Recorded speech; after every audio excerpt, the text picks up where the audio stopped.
Raleigh Nation TV. Welcome back to the channel. Click the like button before we even get started. Do me a favor, click that like button, subscribe to the channel if you haven't subscribed. Takes just a hot second. Okay, let's get into it. FedEx shooting. I know you guys all heard about the FedEx shooting that happened a couple days ago, right? So, the FedEx shooting, who were the Indianapolis victims? Who was the suspect? And why didn't that state's red flag law stop that attack? Okay, so we're going to get into this and find out what we know. Here's what we know so far, right? So, after 8 people were killed and several injured when a gunman opened fire on workers at a FedEx facility last week, the city is once again left to navigate tragedy in its third mass shooting in as many months. So Indianapolis is going through it right now, people. This is their third mass shooting in a few months. Now, the shooting Thursday night at the FedEx Ground Plainfield Operations Center came amid a string of deadly attacks across the United States. Mass killings have claimed 4 or more American lives every week for the past 6 weeks, leaving 48 dead. Now, that's 48 people dead in the past 6 weeks. Terrible, terrible. Now, police identified the shooter as a 19-year-old from Indianapolis and said the suspect killed himself inside the FedEx facility before police arrived shortly after the 11 p.m. rampage. No motive has been released. Now, here's what we learned about the shooting. Okay, now I'm a little late getting on this. There's been so much going on. It's hard for me to keep up. I'm not a full-time YouTuber, so because I have a job, but it's hard for me to keep up with so much stuff going on. Like I said before, and I'm not trying to be funny. By no means necessary. When I said the hits keep coming, I call them hits because that's what happened. We get hit week after week after week. So that's why I say the hits keep coming. And I'm not trying to be funny or nothing like that, but that's why that's why I say that. Now, the hits keep coming. Now, the prosecutor addresses red flag law, March 2020 seizure of a shotgun. Now, Marion County Prosecutor Ryan Mears said Monday that authorities seized a shotgun from the shooter, whose name is Brandon Scott Hull, in March of 2020 under the Indiana's red flag law. But Mears' office did not file a follow-up petition because Hull's family indicated they did not intend to petition to get the gun back. So, they dropped the ball, and that's why this guy, they already took his gun, and I'm believing they done took it, and he's not eligible to get another one. But they didn't follow up. I don't think they followed up with the paperwork because the family said they didn't want the gun back. I'm reading this for the first time. Now, Hull's mother warned police he might try to commit suicide by cop. FBI Indianapolis Special Agent in Charge Paul Keenan has said an Indianapolis Metropolitan Police Department report from March 3rd, 2020 references a mental health check for suicidal tendencies and lists Hull, then 18, as being arrested. So it's already been documented that this guy has some mental issues, right? And I don't, the family, it seemed like they were trying to do everything they can to try to, to help this kid, but sometimes it's not enough. Mears said Monday that after the firearm was seized, prosecutors would have had 14 days to file a probable cause petition to ensure that the firearm is not returned. So, we don't know if they did that, right? Had prosecutors pursued the petition, Mears said his office would have had 14 days to prove to a judge Hull was unfit to own or purchase weapons. Mears said the standard of the statute includes proving the suspect has mental illness and is not taking medication or has a violent propensity or mental instability. And I'm thinking that shows that he has some mental instability because he's been picked up before, right? And right? And Mears said Hull was evaluated after his arrest and released by mental health professionals who did not prescribe him medication. Wow, this is crazy. Had his office pursued the court petition and the judge ruled against them, they would have had to return the firearm. With no determination from a judge made in the wake of the seizure, Hull was able to purchase assault rifles in July 2020 and September 2020, according to the Indianapolis Metro Police Department. The shotgun seized in March 2020 remains in Marion County's custody, Mir said. So he was like, yeah, he got his guns took, and he was like, you know what? That's bold, because if they would have took my gun, I probably would have thought, okay, well, that little kid went right back up in there and bought two more assault rifles, right? Like what? Mir said the case shows limitations of the state red flags law. Had his office filed the follow-up petition, the law does not explicitly prohibit someone from buying additional weapons before the rules. He said Mears also said the 14-day window does not allow prosecutors to adequately subpoena and review someone's medical history. 14 days, that's not a lot of time. And you know how slow the courts move. You see what I'm saying? Indiana's red flag law is called the Jake Laird Law in honor of a slain Indianapolis police officer.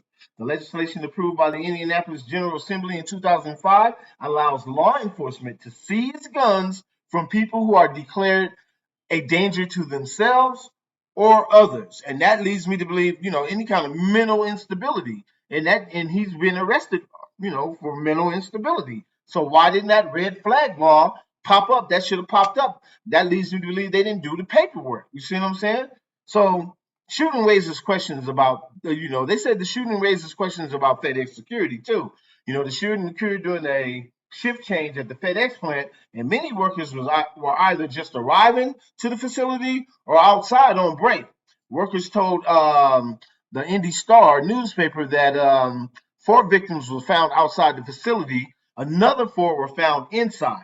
The shooting has raised questions about the security of the building, and a number of family members of those killed have called on FedEx to reevaluate its security procedures. You think they will? You think big FedEx with how many 8 people dead? You think they'll change and listen to the people? These companies, man, they something else, man. Especially when they big, damn near monopoly sized companies. Man, they don't care about eight lives being lost. To be honest, I'm not. To be honest with you, you think they're gonna change? It's about the bottom dollar. It's about the bottom line. Okay, now here we go. To FedEx, we want to know why is there no security at the gate?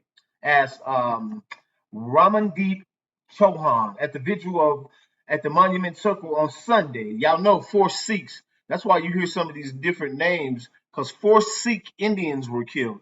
You know what I'm saying? I'm not trying to make it a racial thing, but there must be a lot of Sikhs that work at this particular company, a lot of Indians, Sikh Indians. And I'm just saying that is because they said that this is one of the biggest FedEx plants in the world.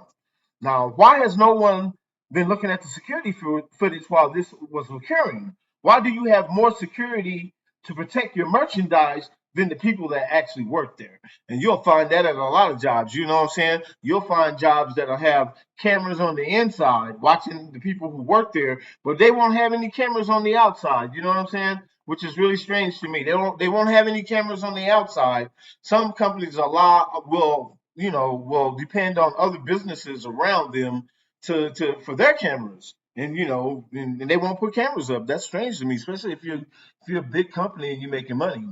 Now, FedEx declined to say whether the company was reevaluating or changing the security measures. The incident also raises questions about FedEx no phone policy, which left dozens of families early Friday waiting for hours to hear news from their loved ones. And you know what I'm saying? I don't care what job you have, man. I'm keeping my phone with me. You got me twisted. In today's time, you want me to put my phone up for 8 hours? You must be out your mind, FedEx. I'm not putting my phone up for 8 hours. I know a lot of people probably walking around there with some earplugs, Bluetooth, or whatever. They expect somebody to stay away from their phone for 8 hours. Ain't happening. Now, you think they're going to address that policy? You think they're going to change it? No. I'm telling you that right now. They're not going to change that policy. You know, shit, 8 more people can get killed tomorrow. They're still not going to change that policy. Now, the 8 people who killed were mothers, grandmothers, sons, daughters, and friends. One was a former student, another a volunteer for the Indianapolis Symphony Orchestra, and another a sister, and a dog lover. Now, 4 were part of the Indianapolis Sikh community. That's just like I said, the Sikh community. But anyway, uh, Samira Blackwell, 19, started working at FedEx about 2 months ago, according to a family friend. Blackwell dreamed of becoming a police officer. And Carly Smith, 19, was a sister and a daughter. Smith's family had last heard from her at about 10:59 Thursday night, according to a Facebook post. They later learned that she didn't make it. Now that's sad, man. You just hear from your daughter or your sister, and then 5 minutes later, man, you hang up the phone and then they're dead.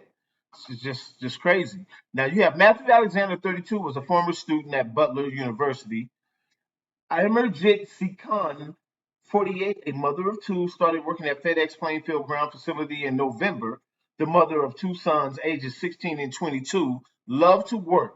Her brother-in-law, Kuldip Sikhan, that's what he said. She loved to work. Now, Jasvinder Kaur, 50, was a mother of two who immigrated to the U.S. in 2018. She planned to celebrate her granddaughter's second birthday on Saturday. I mean, you just got all these different people from all different walks of life, man. You know what I mean? And Amarjit Kaur Johal, 66, was a mother, grandmother, and a member of the Indianapolis Sikh community, according to her grandson's Twitter account. Johal planned to work a double shift Thursday so she could take Friday off. She later decided to grab her check and go home. He said she still had her check in her hand when they found her, man. This is horrible, man. This is just, you got these people out here, regular everyday Americans out here trying to live their life, working from week to week, paycheck to paycheck, trying to survive, man. I don't know what this kid's problem was. You know what I'm saying? And it's just crazy. So Jaswinder Singh, 68, he just recently started working there.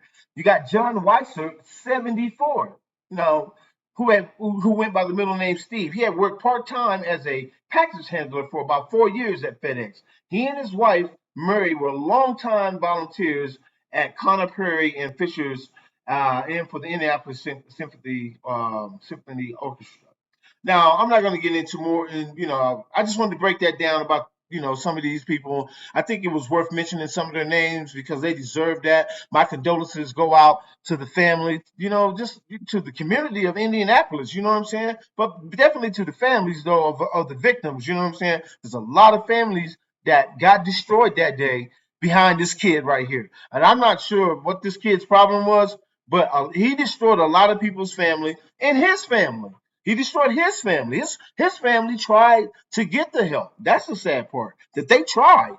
You seen in the article that the mother thought that he was trying to commit suicide by cop. So we really don't know what the motive was. You know what I'm saying? It could just be mental instability. We don't know. We don't know. We don't know the motive until they dig a little deeper. We may never find out. But like I said, we don't condone the violence here at Rowdy Nation TV. Condolences to the family. Yo, people, something got to stop. Something got to give. Something has got to give. Do you feel me? Is it just me, or is this year is just like it's crazy? So what's next, right? I hate to say it, but what the hell is next? Rowdy Nation TV. Click that like button to subscribe. If you haven't subscribed to the channel, please subscribe to the channel. Click the like button. It really helped me out a lot. Rowdy Nation TV. I'm out.